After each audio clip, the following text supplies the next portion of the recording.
Zay ny amin'iny vaovao iny fa misy amboaram-bola taratasy fa neo pahatserovana izay natonta tamin'ny taona 2024 ary misy manaparitaka ankehitriny izay marihana fa tsy misy ny tetim-panjakana mamoaka azy ireo. Vola 2,000 ariary sy 5,000 ariary. Nitondra ny marika Madagascar Action Plan, Madagascar naturellement ary mapa amin'ny lafiny anoloana ary mitovy amin'ny vola taratasy navoaka tamin'ny 3,2 ny lafiny aoriana ireo vola misy manaparitaka ireo.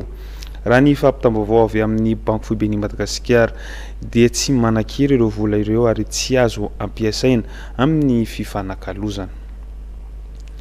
Zay ny amin'iny nanolotra fitaovam-piasana ho an'ny ministeran'ny asa ny ambasadoriny sinoa tamin'ity androany ity, fitaovana entina indrindra ampiroboroboana ny asan'ity ministera ity satria dia tena ilain'ny ministera tokoa izany. Jerentsika indray ary ny fandehandetina mahakasika izay. Manohana ny firenena malagasy amin'ny fampandrosoana ny Madagasikara ny firenena sinoa, noho izany dia vonona ny hanohy ny fiara-miasany amin'ny firenena malagasy hatrany izy ireo. Tamin'ity androany ity dia nanolotra fampitaovana ho an'ny ministeran'ny asa ny Masovio ny sinoa miasa eto Madagasikara. Fitaovana informatika izay mitentina 520 tapitrisa ariary ka nahitana fahitalavitra solosaina, mikrôsaina sy ireo maro hafa.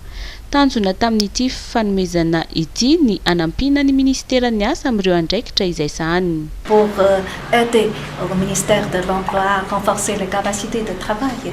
Oui, c'est ce que Madame la ministre a demandé.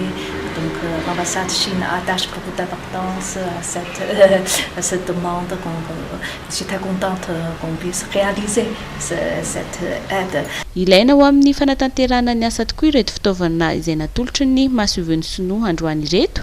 Raha ny fantatra mantsy dia vitsy sady tsy ampy ireo fitaovana nampiasain'izy ireo teo aloha na ny teto amin'ny Foibe ny ministera izany na ihany koa ny any amin'ny faritra. Amin'izao fotoana izao dia mbola vitsy izany fitaovana izany na aty amin'ny Foibe na indrindra any amin'ny faritany ka ilaina tokoa io fitaovana izay nomeny fitondrana sinoa ankehitriny io mba natanterahana sakany sy andavany ny asa izay napetraka tamin'ity ministera ity dia tsy ninona moa izany fa mifampiroboroboana ny asa mendrika izay ao anatiny Velirano Andriamatoa Filoha ary eo koa ny asa mpanjakana mendrika manakaiky ny vahoaka ary lavitry ny kolikoly ka ireo fitaovana ireo dia afaka manampy amin'izany tanjona izany.